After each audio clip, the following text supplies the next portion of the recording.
Hi, I'm Lauren Mylan, CEO of Digital Undivided.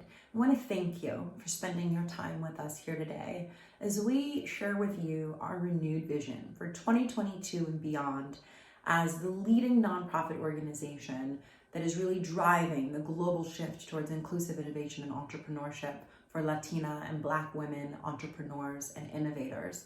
It gives me great joy and excitement to invite you here today for Facing Forward, defining the future of innovation and entrepreneurship, and most importantly, sharing with you what we are doing here at Digital Undivided. And when we think about innovation and entrepreneurship and all that we have been through in the last almost 2 years of the pandemic and the racial reckoning, pivots and perseverance, resilience, resourcefulness, defying the odds and the stereotypes are many of the things that come to mind. The pandemic has had a transformative and lasting effect on us all. And during this time, Digital Undivided has stood up to that challenge in supporting founders at a greater rate than we ever have before. Our programs have evolved, we've launched new programs, and so much more to be able to deliver to entrepreneurs the solution at every stage of their entrepreneurial journey.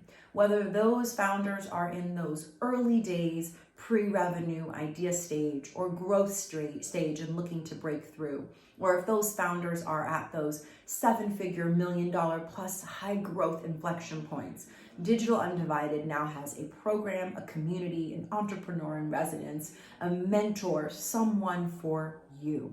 And as we look at Facing Forward, that means we are expanding our vision, expanding how we work, but the why is the constant. To continue supporting underrepresented, often overlooked women of color, the double minority, who we know is ambitious and prepared. And our data and research from Digital Undivided's Project Diane research report shows just how resilient we are, how low our fail rate is in face of the low amounts of staggering fractions of the capital that we get against our non-minority counterparts. And we celebrate Black history and Latina inclusion all year long. That is what our work is rooted in. Diversity, equity, inclusion, but most importantly, parity. Parity for opportunity, parity for access to capital, and so much. We've also now released our annual report for 2021, which gives a beautiful overview of not just our organization's transformation, but also all that we accomplished in 2021. All of the founders whom we served, all of the records that we shattered and broke, all of the new beginnings that we created, all of the doors that we broke down, and all of the ways that were made possible for the women whom we serve, because the team at Digital Undivided was hard at work every single day. To my team here at Digital Undivided, I want to say the deepest of thank yous to you for showing up, for supporting, and for giving your all throughout this time. It has been incredible to see the growth of our founders, but most importantly, the need for our work and how transformative our work can be in partnership with mission-aligned partners, funders, organizations, mentors, other entrepreneurs who lend their time and their counsel to come in and advise, but that we have taken this multi-prong, I like to say three-prong approach, but a lot of people have recently begun to tell me it's the triple threat approach to solving these problems that have plagued Black and Latina communities for far too long. We are here to create new normals, new cycles, new futures, and new opportunities. This also marks a happy birthday for Digital Undivided. This is our 10th year in business as an organization, and also why, in celebration of our 10-year anniversary, we've launched our capital campaign entitled Disruption as we push for 10 times impact. We want to have that impact as an organization, and we see that that impact is very necessary within the ecosystem. Digital Undivided and the entire team here continues to stand up to that challenge boldly, and we want to continue to do so and to create more founders with greater confidence in their self-worth, their ideas, their ingenuity, their innovation, and most importantly, their leadership.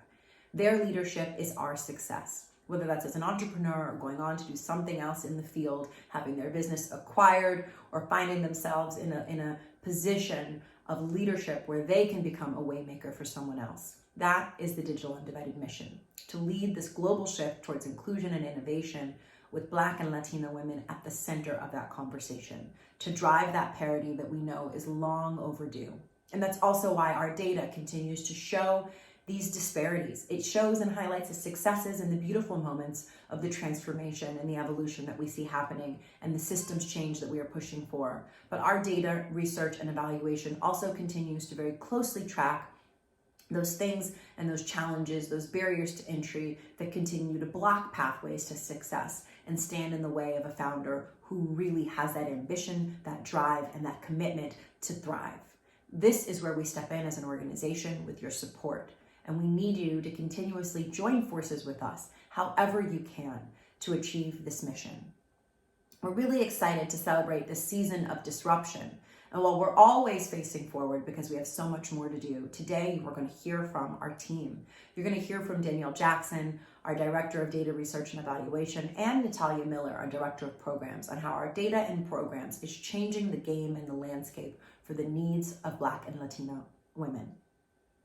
You'll see our impact and what we've been able to launch. More than 27 new brand partners, 4 programs now all available virtually, 3 of which are completely new.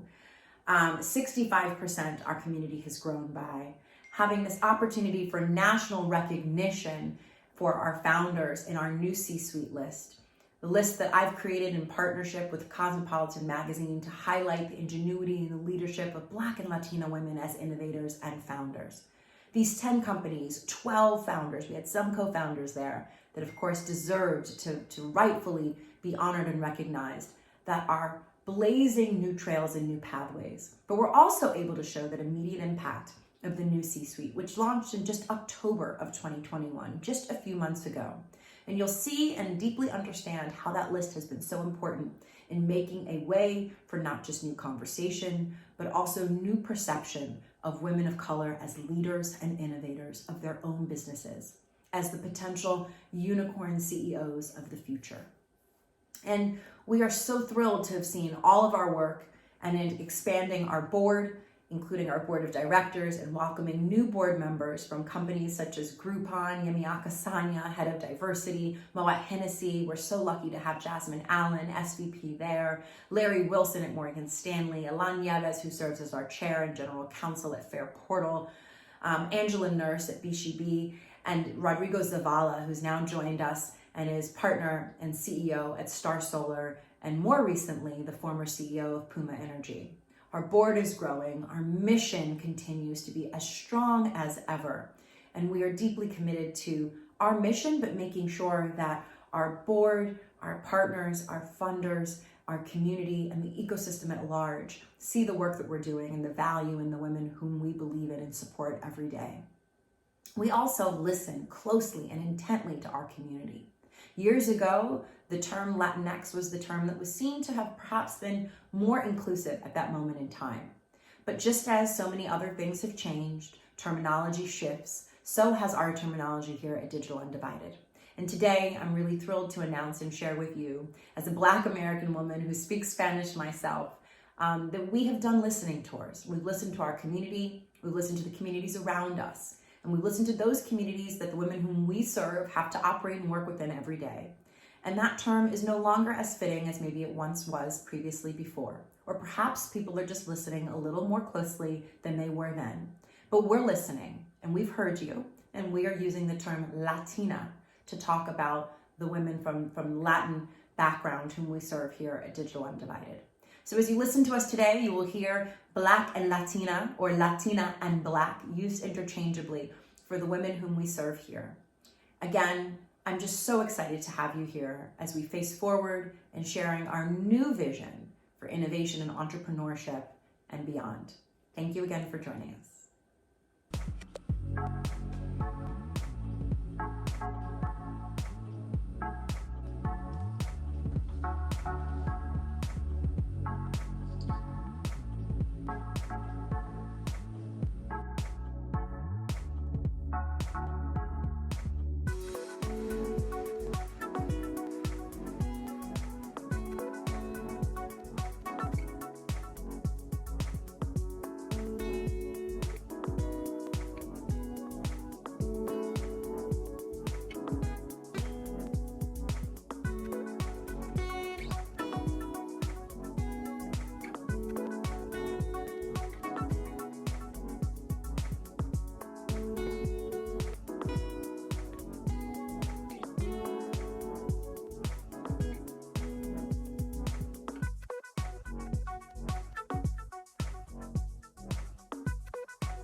Hello, I'm Danielle Jackson, Digital Undivided's Director of Research, Evaluation, and Data, and so excited to share with you all today some highlights from some research that we've been doing here at the organization. I joined Digital Undivided during the pandemic, and I've been able to see firsthand a lot of the growth and changes that the organization has been going through. There's been this major evolution, not only socially, but in the work that we're doing here at Digital Undivided. So I'll start by saying I'm really proud to head up our research at Digital Undivided because our research outcomes have sparked a global conversation and movement to eliminate barriers in entrepreneurship. Our research is led by women of color and focused on women of color in entrepreneurship. So we really strive to tell our stories.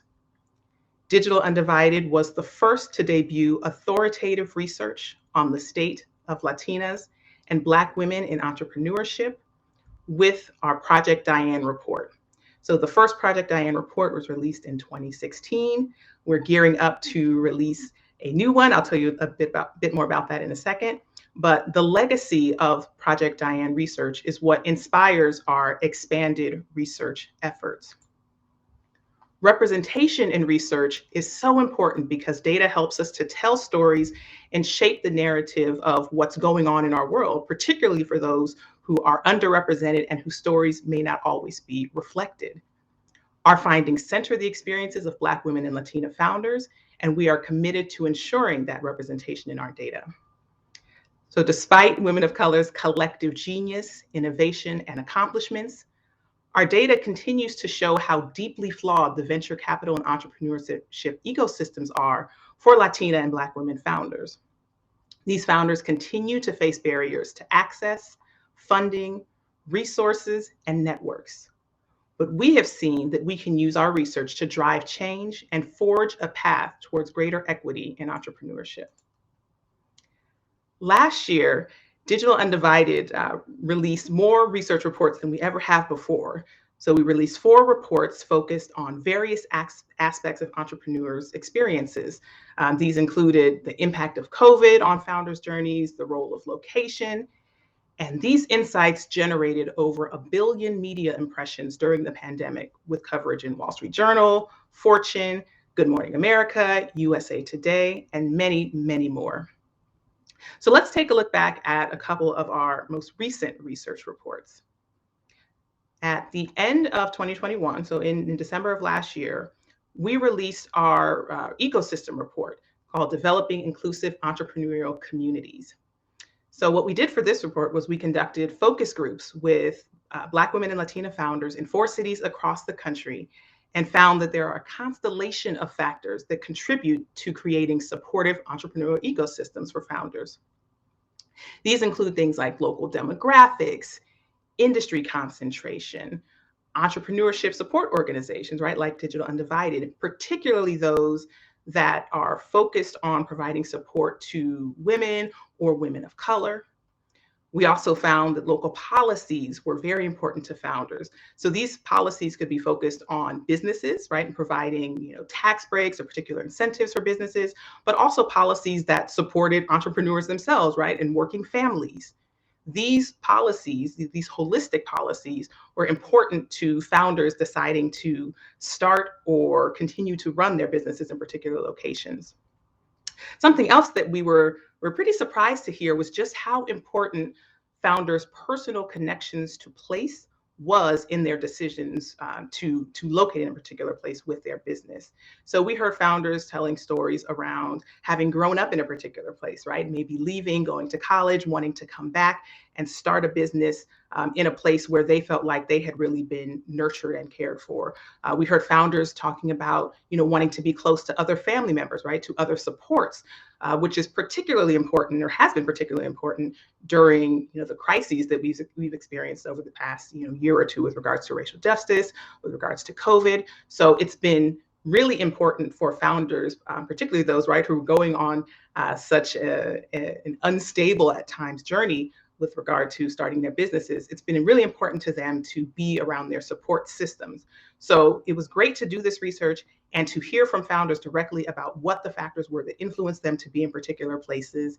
And we're really seeing that this will be the start of ongoing research that we do into understanding more about how location matters for founders, particularly at a time when so many people can work remotely, where founders can, often be wherever they want to be in the world. It's really important that, if locations want to attract founders to a particular place or keep founders in a particular place, that they pay attention to these holistic needs that founders have. I'll go on now to say a bit about another report that we released at the end of last year. And this is our new C-suite report called Redefining Business Leadership. So as Lauren mentioned, we partnered with Cosmo to launch an initiative called the New C-Suite, where we featured 10 innovative businesses led by women of color. And so on the new C-Suite report, we reported on these founders and their businesses, as well as other founders who had very similar profiles. And so we use the new C-Suite more broadly to refer to founders who are really changing the game in terms of representing what it means to be a business leader today.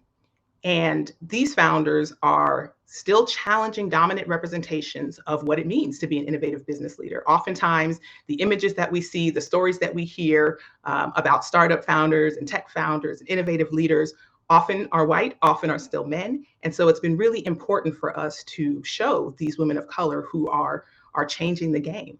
These women are experienced barrier breakers who bring unique perspectives to their businesses as women of color. We found that quite a few of these founders had businesses in healthcare and in femtech, and were really answering questions and solving problems for other women, for other people of color. So they're bringing their experiences directly to their businesses and bringing new solutions to the market that didn't previously exist.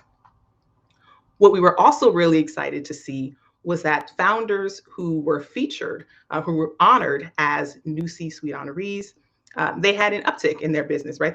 They saw some wins after having been featured in Cosmo, being featured in this research. Some of them experienced more sales, new investor interest. And so this, again, just really drives home how important it is for us to continue to provide exposure to these businesses, right? To give them an opportunity to share their valuable products and services with the world, to have people really understand that they are here, that they exist, that again, they are out here solving problems and creating innovative solutions that can scale. So we're really excited to be a part of that narrative change work that's just so important to do, again, because there are so many women of color who are starting businesses and creating solutions. And so we want to make sure that we're all working together to get them the exposure that they need and deserve continually, especially as they're beating odds and continuing to do more with less oftentimes. Now I'll go ahead and say a bit about research that we have coming up in 2022. So I'm excited to announce that we'll be releasing our first industry insights report. So this will be a trend report out just in time for summer. And we're going to be looking at trending industries for Latina and Black women founders, right? Where do we see growth? Where have we seen shifts in funding? This report really came out of us wanting to take a closer look at some of the industries that we saw trending in our Project Diane research, and wanting to say, okay, let's dig a little deeper and see what are some of the shifts that are happening in the ecosystem that may be leading to some of the growth and some of the opportunities that we're seeing in particular fields, right? We often see women in beauty, in femtech. We've often seen a lot in fintech, in education. So this report will be our first foray into taking a closer look at some of these industry trends, and hopefully we'll continue to put out reports like this, doing a deep dive into particular industries where we see trends and sharing with all of you what we're finding, right? Where we see growth, where we see opportunities. I'm also really excited to announce that this is a Project Diane year. So as I mentioned earlier, Project Diane is Digital Undivided's flagship research.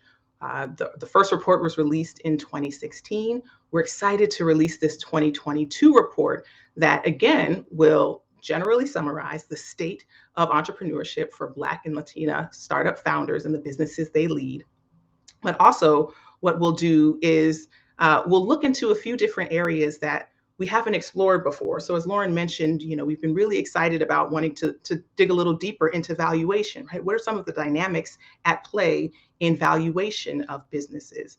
We've heard some of your requests for particular data points around founders, who raise different amounts of money. Some of you we know use these reports to really contextualize your own experiences as founders, or to better understand where you as a funder or investor can be directing your attention. So we're really looking forward to digging into some new metrics, exploring some new data points in this research, while again continuing to track this really important stat around the total amount of funding, venture capital funding that has gone to Black women and Latina founders.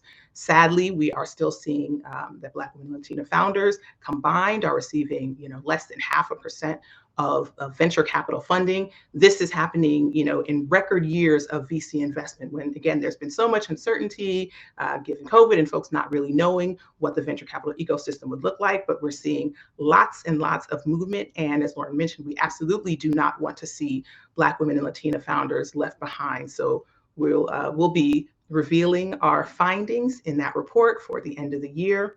And we're just so excited to get that research out. Please continue to follow us to keep up with all the new research that we are releasing, and continue to share with us your questions and thoughts about what you would like to know that you're seeing in the ecosystem, right? And we'll do our best to help you answer those questions. So thank you so much for your time and attention. And now I will pass the mic to Natalia Miller, our Director of Programs.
Hi, I'm Natalia Miller, Director of Programs at Digital Undivided.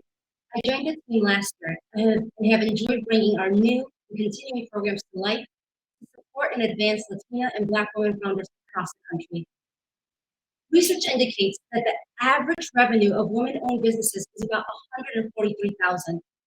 For Latinas, it's a little over $50,000, and for Black women-owned firms, it's half of that.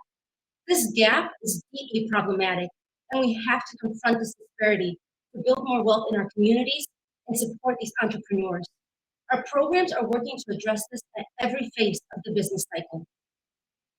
It's our vision to elevate these women of color businesses. These entrepreneurs bring unique market perspectives, quality products and services, and the capacity that our national economy needs to grow. We aim to provide these business leaders with the resources, the support, and access needed to launch, sustain, and grow their business. Whether it's through providing them with access to capital sources or connecting them with mentors, Digital Undivided meets these businesses where they are to drive results and revenues. And to boost valuation for Latina and Black founders, we're going to deepen our programmatic focus on making sure that these firms are investment ready and create greater access to funders who are interested in investing in these companies.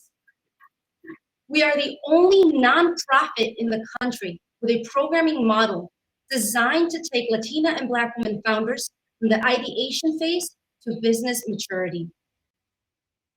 When you become a participant in Digital Undivided, You become part of a national network of businesses that have endeavored along the same journey and stand ready to support you.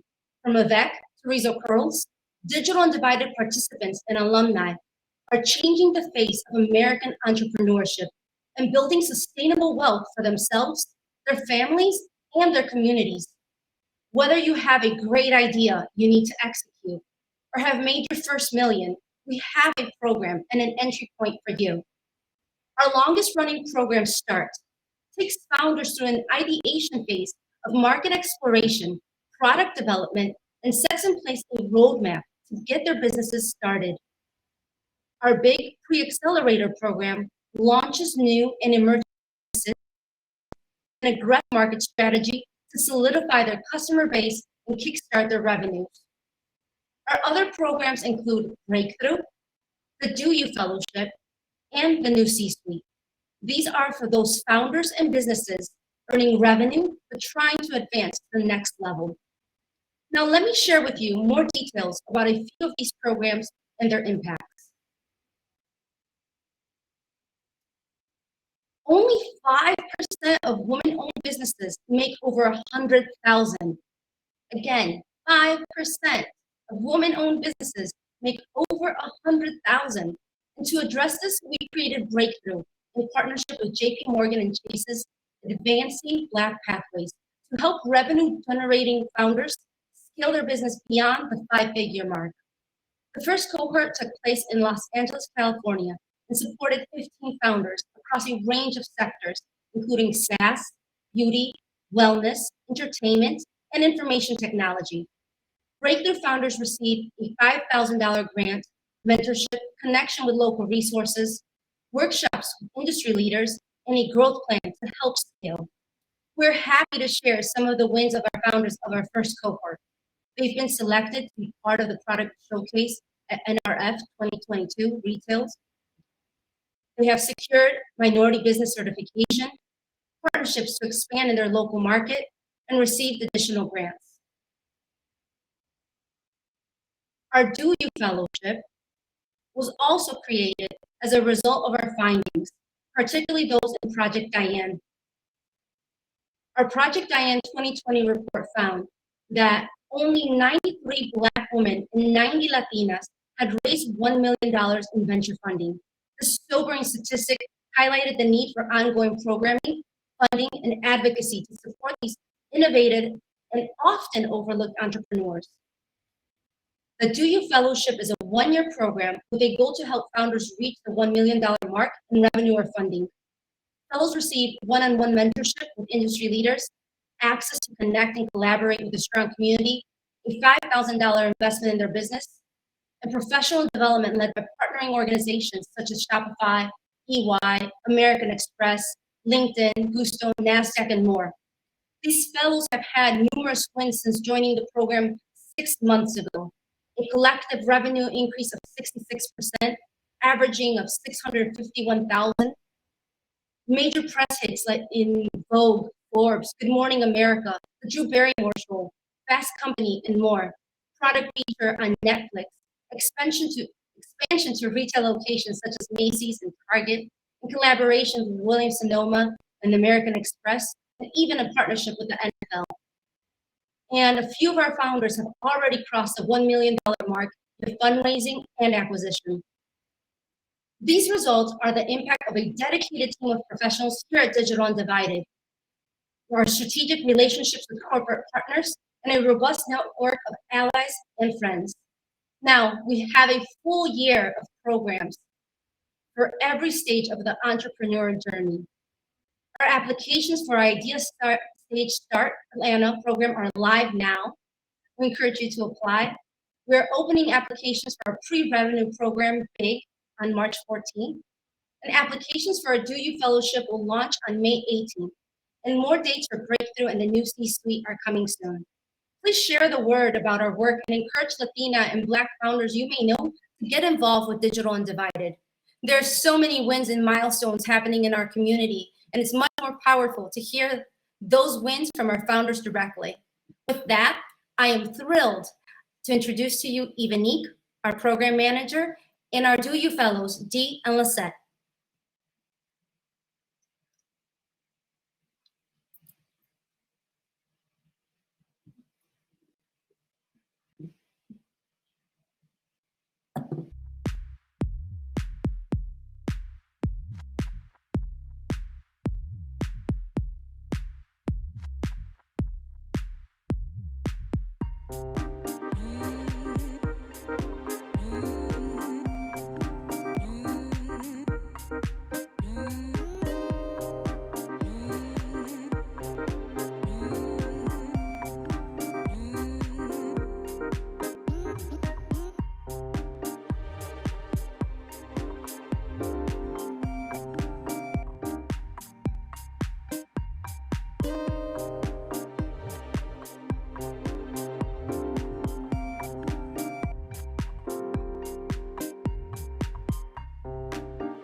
Hello, everyone. My name is Evanique Levinsky, and I'm the manager of programs for Digital Undivided. I'm excited to be joined here today by two of our DU fellows, Dee Charlemagne, founder of Avec, a line of premium better for you cocktail mixers, and Lisette Scott, founder of Jam and Rico, a Caribbean-inspired jewelry line filled with unique pieces. We're going to hear about their experience as inaugural Digital Undivided DU fellows and what they have accomplished since joining. Welcome, Dean Lisette. Thanks for having us. Thank you. To kick things off, why was it important for you to participate in Digital Undivided's fellowship program? And we can start with Dee. Yeah, for me, I was super excited about the fellowship. So I, back in my past career, was in advertising and media. The most recent agency I worked for was a female-founded agency called Joan, named after Joan Jett, Joan Didion, Joan of Arc, all these kind of like badass women named Joan. And we were trying to start a media company actually that kind of gave voices to kind of like female creatives that wasn't necessarily like this millennial pink that was going on then. And that was my first exposure to Digital Uninvited because I was like, what's going on with Black women entrepreneurship? And it was kind of like, you guys had the data. There was, Project Diane back in the day. And there was 20, no more than 20, I think, Black women founders that had raised capital. And so I interviewed or tried to interview all 20 of them for a piece for that Joan article and was inspired by that. And then years later, kind of applying to business school, which is what I did before Avec, I kind of was in Digital Uninvited sphere again, kind of using it for my essays and things and having this debate of, do I become a funder, right? So there was a point where I was like, maybe I'll go into VC and work on the capital side or a founder and like, how do we just change the statistics? So the work that you guys were doing was so important to me before deciding to become a founder from like a storytelling and kind of like human spirit connection, and then also just the data, having access to like, kind of empower the conversation because you can see it qualitatively happening, but having someone measure and quantify kind of the disparities for Black female entrepreneurs was super powerful. So it was exciting. Once I saw it, I was like, I got to do it. Like it's been in my world forever. So it was pretty easy for me. That's awesome. And I love how we kept popping up with each milestone that you were trying to achieve. So thank you for sharing that. And Lisette? Yes, so my first introduction was actually through Lauren.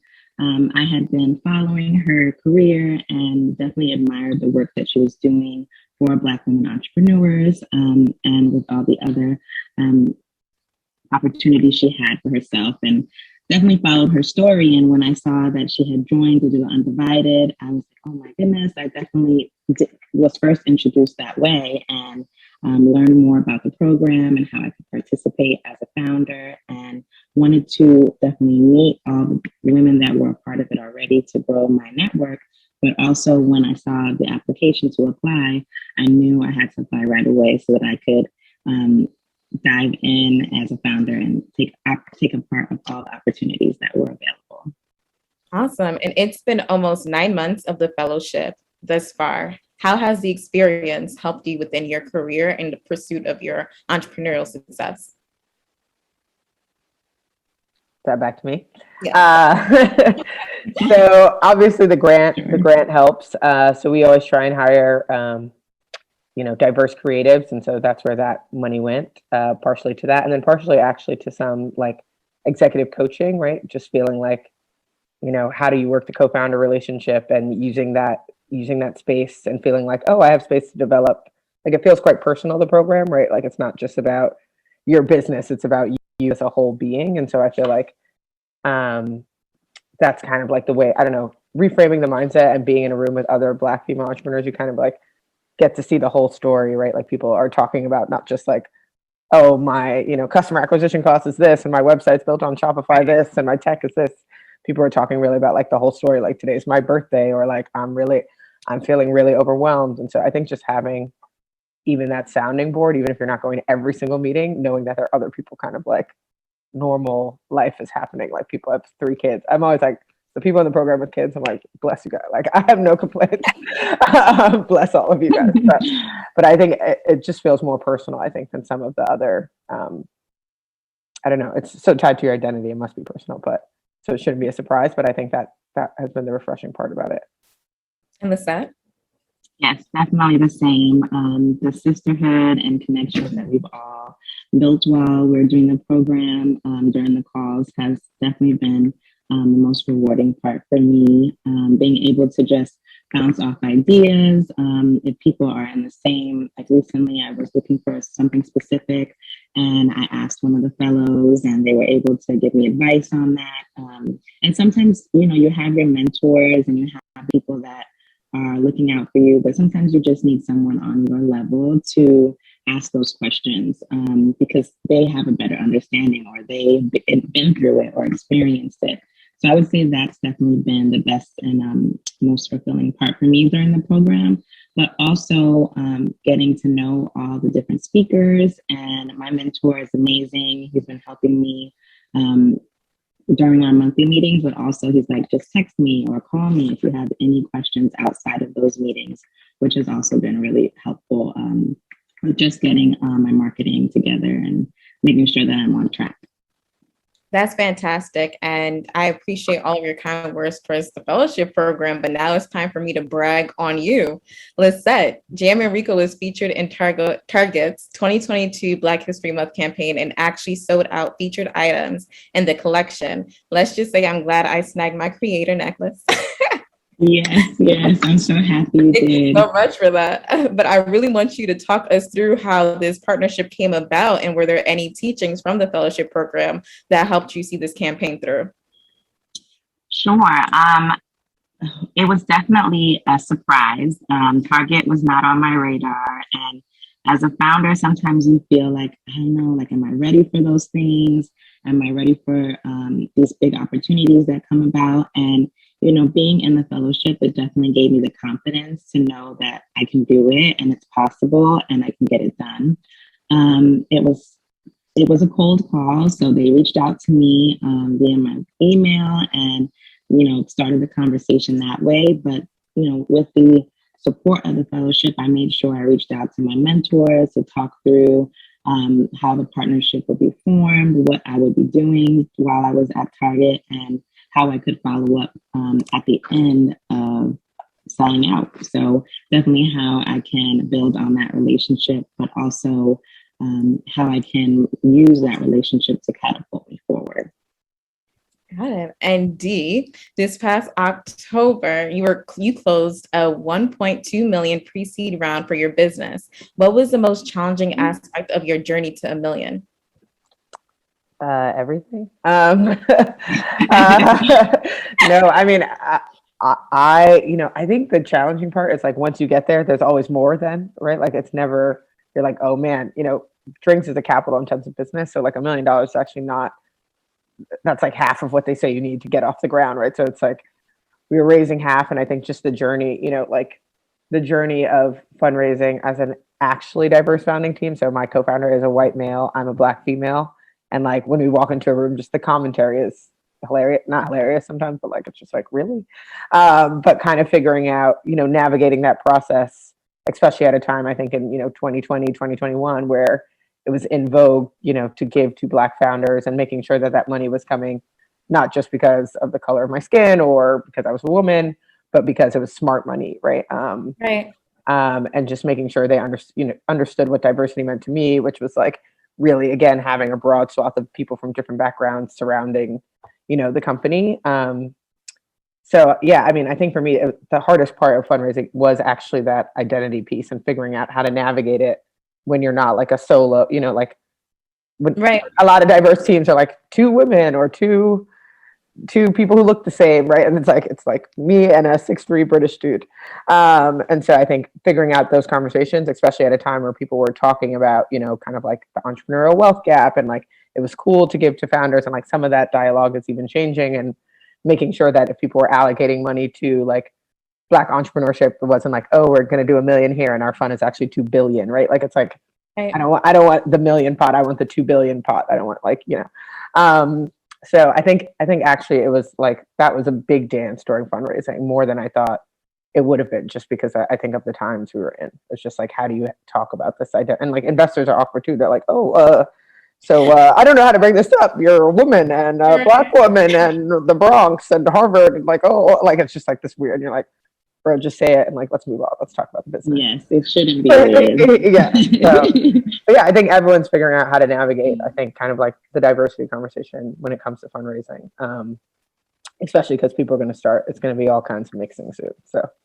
Most definitely. And I know along with fundraising, a big opportunity for founders, especially founders of color, is procurement. And Lisette, last year you were able to attend and be a participant in the National Retail Federation for the DE&I product show. What was your experience like? And how does the access to spaces like that support the advancement of your business?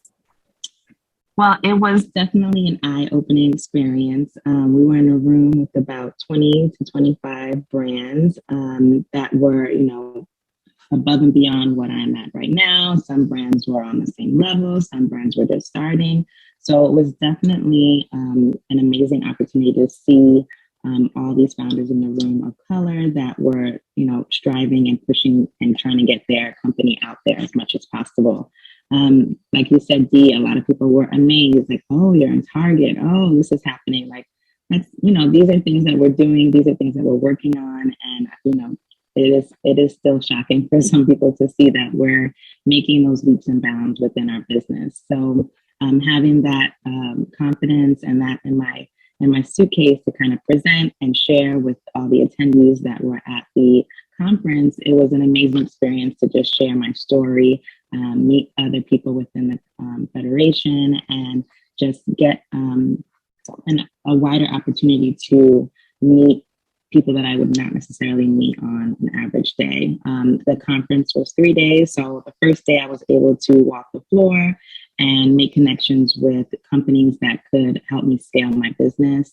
There were companies that could help me with POS, help me with SMS messaging, reaching out to new customers, and even I made a partnership with a brand that will help me with my packaging. So these were wonderful opportunities that I would not have been able to make if I wasn't able to attend the show. And they are also reaching out to me and are still reaching out to the founders to see how they can participate again next year. So hopefully we'll be in attendance and hopefully we'll be selling our pieces at the show. And that is so exciting. And one thing that I'm gaining from the both of you is the importance of partnerships. And Dee, you have had an exciting year. Your partnership with Williams-Sonoma, being featured on Good Morning America Steals and Deals segment. And you have so many other developments I'm sure are to follow. As you continue to scale your business, what has been the most beneficial source of support throughout your experience as a GU Fellow? Other founders, to be honest. Like I tell people all the time, like founders and like other founders at the same stage. I even feel like founders like who are at Series A kind of forget like yes, I was on GMA Deals and Steals. What that meant was, our orders were like 20x, and I spent all the month of February figuring out how to like get these, it's 2-day turnaround, but then you have back order and like scale, like they forget the moment where you're like, I literally am putting jiggers into a box and hand packing bitters and making cocktail kits right in the warehouse with people, like everyone's running around crazy. And I think other founders kind of like either have been there and figured out a solution, or just have been there and can be like, that's funny, you'll laugh about it soon, or that's not funny, actually really change that because it's going to mess up your business, so I feel like other founders have been a great source of support, and the way kind of like partnerships have come about. It's really founders. And then I would say like your internal team, like our PR rep is a friend of mine who just went freelance and you're her first client, but like taking bets on people early too, because they're taking bets on you early. So I really rely on like other founders / other people in the ecosystem to kind of like network, figure things out. And like, that's how people grow. Like we don't have a lot of money to toss around. We just have like a lot of human capital, really, like relationships to build. So that's how I look at it. And then what is next for each of you in the businesses that you lead? Oh, Dee, you can go. I'm like, I don't know which one. We launched in July 2020. So we were a brand born of the internet. Obviously, as a drinks business, the hope is always to be in real life drinking. Our name literally means with, so with other people. So we're excited to do more things like Williams-Sonoma, to be in more grocery stores, and really rethink the way kind of people are drinking. It's super exciting to see where Avec has kind of like put something out and the use case that people have for it, which is like some people spike it, some people don't, and you can have it with alcohol, you can have it, on its own with a splash of lime, and like everyone feels so included at an Avec party that it's exciting to just like be like, okay, we're gonna be in the real world. It's not all gonna be the internet, but there were beautiful moments during COVID, like we were part of COVID weddings and happy hours and all that kind of stuff. So I think what's next for us is more like in real life, bringing people together and being in actual aisles versus, just the internet. I'm excited to be back in that in real life time too. So please keep me in a party with you. And Lisette, what is next for you?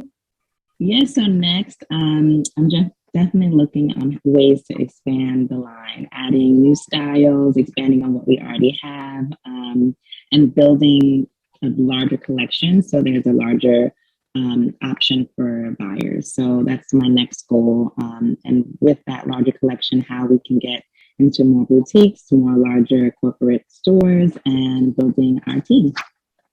Perfect. Well, this has been an amazing session. I want to thank you both for joining us and sharing your experience as not just DU fellows, but also founders within this amazing space. Thank you so much, and stay tuned for more. Thank you for having us. Thank you for having us.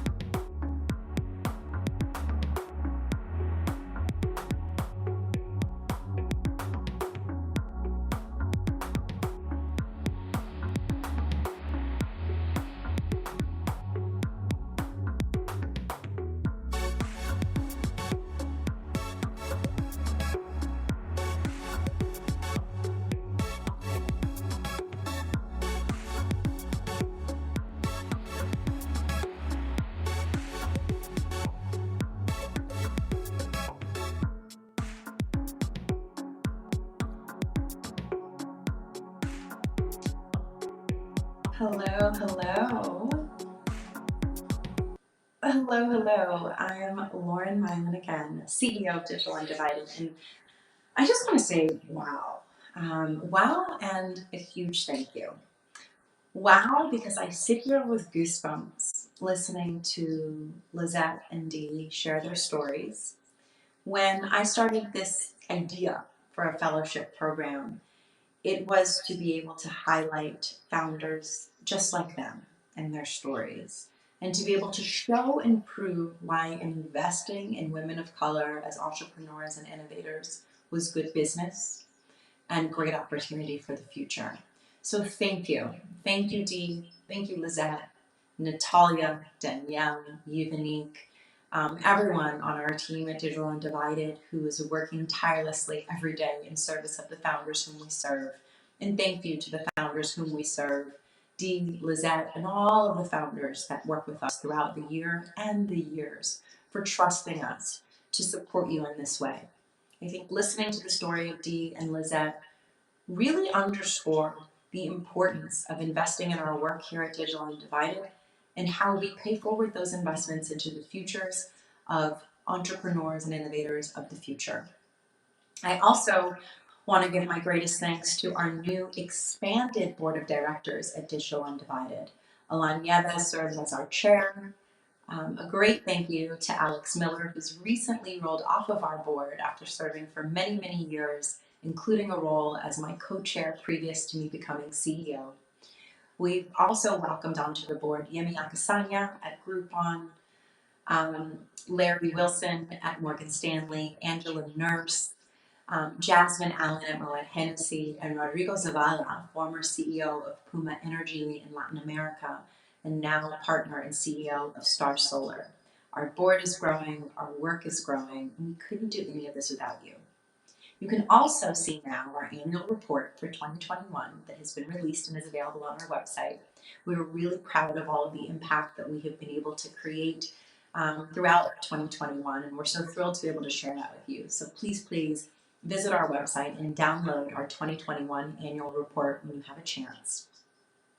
And last but certainly not least, we are committed to this new future, this future where we advocate deeply and consistently with great intention for Black and Latina women's businesses and the valuation of their companies. Again, we are looking to double the valuation of businesses, 25%, not all, we can't do all, we will get there.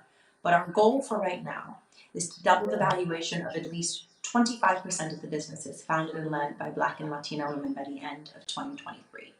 We need your help, we need your support, we need your funding, and most importantly, we need your commitment in joining forces with us to create this visibility and access opportunity for Black and Latina women entrepreneurs. That is what we are focused on here at Digital Undivided. That is what our disruption campaign is about. As we launch our capital campaign, celebrating 10 years of us being in business, but most importantly, in service to founders, we also are looking to have 10x impact within this organization to continue leading the global shift towards inclusive innovation and entrepreneurship. Again, I'm Lauren Mylan, and it has been such an honor to share this time with you today as we look at facing forward. We could not do it without you. We look forward to having your support and involvement as we face forward to new challenges and greater heights and driving new sustainable success for women of color. Thank you again for your support of Digital Undivided. We look forward to joining forces with you, whether it be your time, your talent, or your treasure. We are ready to face forward with you in partnership. Thank you again.